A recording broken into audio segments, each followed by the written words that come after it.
Estamos de volta com o programa Painel Livre, hoje falando sobre orçamento impositivo. Quem está conversando com a gente aqui é a Cristiana Gomes Cruz, gerente de planejamento, e Milton Luiz de Ávila, secretário municipal de planejamento, ambos do município de Diamantina, que estão explicando para a gente a tal emenda parlamentar, o orçamento impositivo. Vamos falar do orçamento participativo também, agradecendo a você que nos acompanha. Estamos ao vivo no Facebook, também no nosso site, tvvalinete.com.br, transmitindo no canal 7 analógico, 34 digital, e o programa já está disponível na plataforma do YouTube. Milton, como é que foi a participação das pessoas no orçamento participativo? Ou seja, orçamento participativo é aquele que a própria comunidade escolhe aonde devem ser feitos os recursos, né? Onde devem ir os recursos do município. É mais ou menos isso, né? É verdade. A participação ela é inicial, né? Nós precisamos entender que em Diamantina o processo de orçamento participativo se deu de forma mais simplificada. É uma forma em que a gente trabalha o contato com a população através das organizações ou através do meio eletrônico, que foi o que nós usamos, né, do ano passado para cá. Primeiro, em função da pandemia, não foi possível estar estabelecendo um orçamento participativo na metodologia que ele exige, não é? Que é São as audiências públicas, as audiências públicas, né, nos bairros, né, nas regiões aí que são divididas, vamos dizer, se divide o município em regiões, e ali você trabalha com a população, levantamento das demandas, as regras para a utilização das verbas, dos recursos. É um debate constante até se chegar numa Assembleia Geral e ali você tirar prioridade por bairro, por rua, né, e pelo município como um todo, né? Então, é um processo mais demorado do orçamento participativo. Em Diamantina, o que tivemos foram audiências públicas eletrônicas, né, e presencial no último caso que nós fizemos recentemente aí, né, em que participaram mais representantes de entidades e associações, né? Então ainda estamos num período assim inicial do que a gente chamaria de orçamento participativo. Ainda não estamos no orçamento participativo propriamente dito, certo? Estamos fazendo, buscando sensibilizar a população para que ela possa participar desse processo chamado orçamento participativo. Mas o município recebeu muitas propostas, como é que foi isso? Nós contamos, Marconi, com 242 participações, né, Milton? E na presencial com 83 pessoas presentes. Então, nós tivemos muitas propostas, né, tanto na área de obras, mas também na área de meio ambiente, na área de patrimônio, preservação cultural e tudo mais. Por exemplo, a gente colocou um rol de obras lá para as pessoas votarem, né, aquelas que eles consideravam como prioritárias. Então tinha lá pavimentação, estrada, manutenção de calçamento, etc. Mas foi muito interessante porque a população levantou demandas que não se resumiam a obras, né? Tinha, por exemplo, a questão de políticas de castração animal, que foi uma demanda bem levantada, muito apontada pela população. Inclusive eu participei, né, eletronicamente. O interessante é que fica todo mundo anônimo, né? Isso aí todo mundo pode participar. Sim. E agora, vamos voltar aqui ao orçamento impositivo, que eu acho que tem muita gente, ainda está no prazo, as pessoas ainda podem fazer contato com seus vereadores. Quais são os prazos? Quando é que as pessoas precisam já estar com... né, se organizar lá para poder receber? No ano que vem ele já pode estar recebendo, né? Exatamente. O prazo, ele está especificado na forma de um cronograma lá na nossa LDO, na Lei 4.199, né? Então, a gente tem ali alguns prazos que começam a contar a partir da aprovação do orçamento. Então, a gente tem até o dia 30 de setembro, né, para poder encaminhar a proposta orçamentária para a Câmara. Nós encaminhamos e agora está para apreciação das comissões, né? Comissão lá de Finanças e Orçamento e demais vereadores. Após a aprovação da lei orçamentária anual, após a aprovação desse projeto de lei de orçamento, é que começam a contar os prazos referentes às emendas impositivas, né?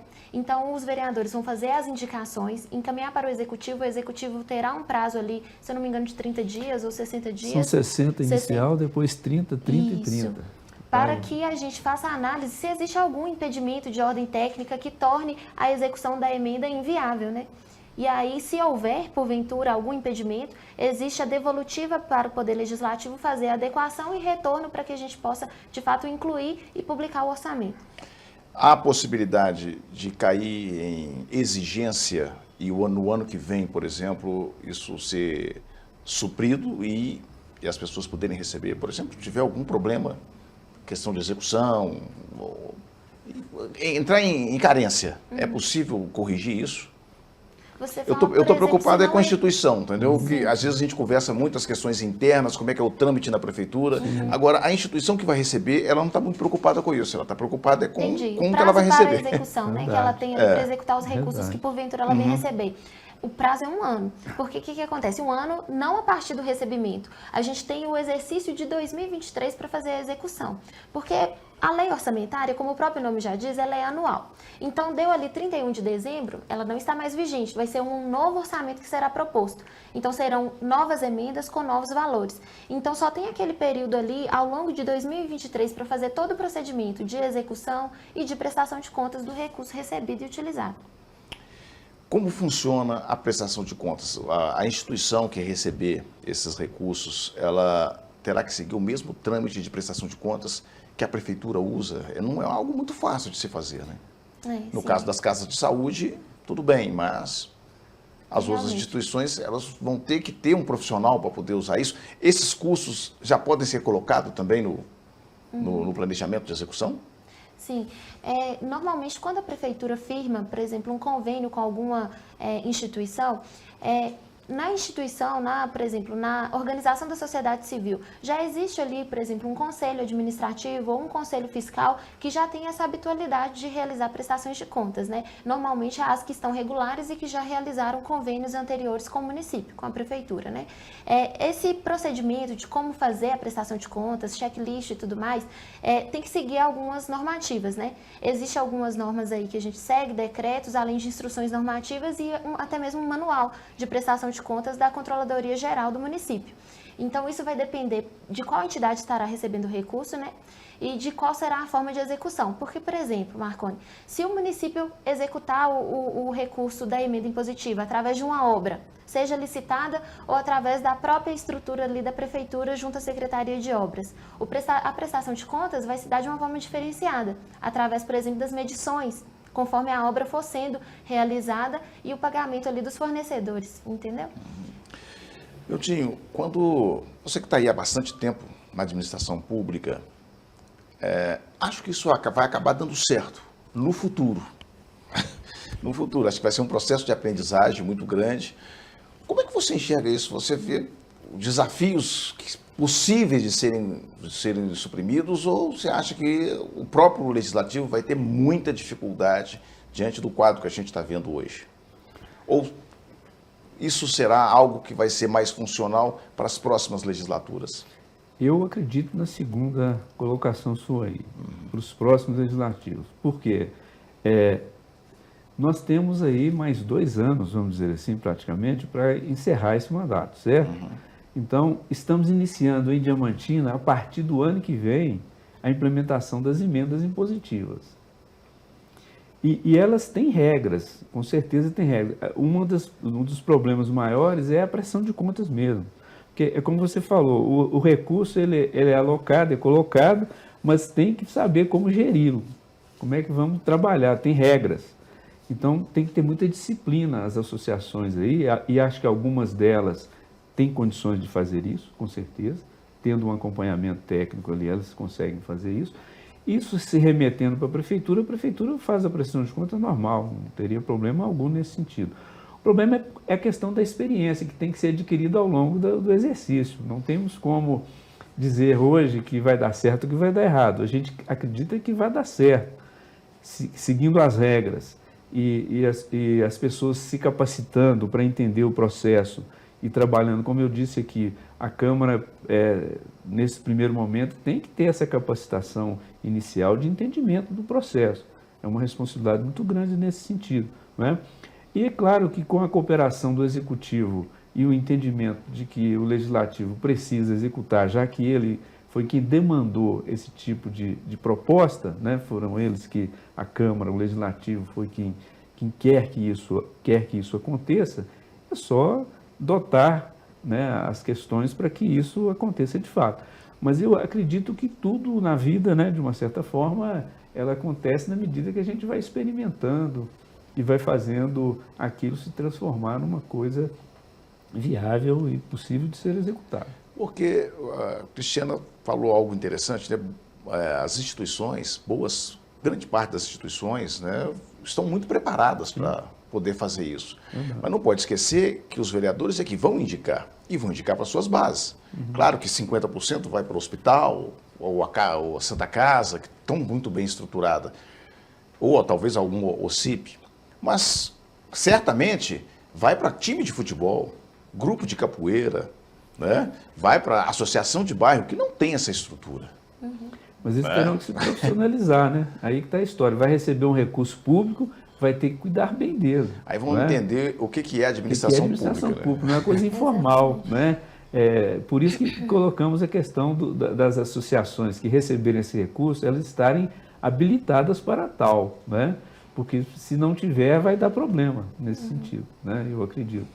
Mas acho que vai superar isso. Né? Bom, deixa eu voltar aqui, para a gente, só para firmar aqui, o que as instituições, eu falei aqui, clube de futebol, associação de bairro, grupo de capoeira, de dança, né, o que for, elas precisam estar com documentação em dia, Correto. CNDs, né? Sim. Olha, ou seja, totalmente institucionalizada. Sim. Não é isso? Uma vez que o recurso é público, Marconi, de fato você tocou num tema importante. A gente precisa observar alguns princípios, né, inclusive constitucionais, principalmente a legalidade, a transparência, a publicidade na utilização dos recursos. Então, normalmente, as instituições que recebem recursos públicos, eu não vou dizer que são todos os casos que deve ser dessa forma, mas em sua maioria tem que ter um estatuto, tem que ter um conselho fiscal, tem que ter um conselho administrativo, porque é justamente esse conselho fiscal que vai estar orientando a parte de utilização do recurso e de prestação de contas, né? Então, de fato, precisa ter uma estrutura mínima ali para conseguir gerir e executar o serviço público ao final, né? O que você orienta para que essas instituições devam fazer hoje para se preparar para receber esses recursos? Procurar quem? Um contador, um advogado? Certo. A sua pergunta é até um pouco difícil, né? Eu entendo que... Ou a própria prefeitura? No caso, poderia ser procurado os dois, né? Tanto um advogado quanto um contador, né? No caso, o advogado, ele estaria verificando a questão do estatuto, da regulamentação jurídica da instituição, né? Mas, assim, havendo dúvidas, nada impede que ali o representante da associação, da organização, busque os órgãos públicos, né? A própria prefeitura para buscar orientações. A gente tem a Secretaria de Desenvolvimento Social, que já lida, tem uma expertise muito grande, que já lida com essa questão há muitos anos, tem muita experiência, né? E tem lá já um registro de várias instituições cadastradas, inclusive algumas que estão em situação regular e algumas que estão em situação irregular, né? Então pode estar buscando a Secretaria de Planejamento ali junto à área de convênios, a Secretaria de Desenvolvimento Social junto ali ao cadastro, né? A secretária Nájila, ela tem uma expertise muito grande nessa área de repasse para instituições sociais, né? Então, sempre que possível, quiser qualquer um buscar orientações junto à prefeitura, estamos todos nós lá de portas abertas, né, para recebê-los. Que ótimo. Cristiana, foi um prazer recebê-la, né? Acho que o tema foi ótimo para a gente discutir, esclarecer. Foi de uma forma tão didática, né? Acho que a gente conseguiu esclarecer, menos técnico, né? E mais lúdica. É um tema normalmente difícil, né? Muito técnico. Miltinho, muito obrigado por atender o nosso convite, seja sempre muito bem-vindo. Nós é que agradecemos, né, a oportunidade aí e parabenizar vocês pelo belo trabalho que vocês vêm fazendo aqui há muitos anos aqui em Diamantina, né? É um exemplo de perseverança, né, de competência, né, e de entendimento e dedicação ao trabalho aqui na comunicação em Diamantina. Que bom, muito obrigado mais uma vez, quero agradecer a você mais uma vez pela audiência. Falamos sobre o orçamento impositivo, está aí a dica para você poder receber recursos do orçamento do próximo ano. Estamos encerrando mais um programa Painel Livre, obrigado pela sua audiência, boa noite.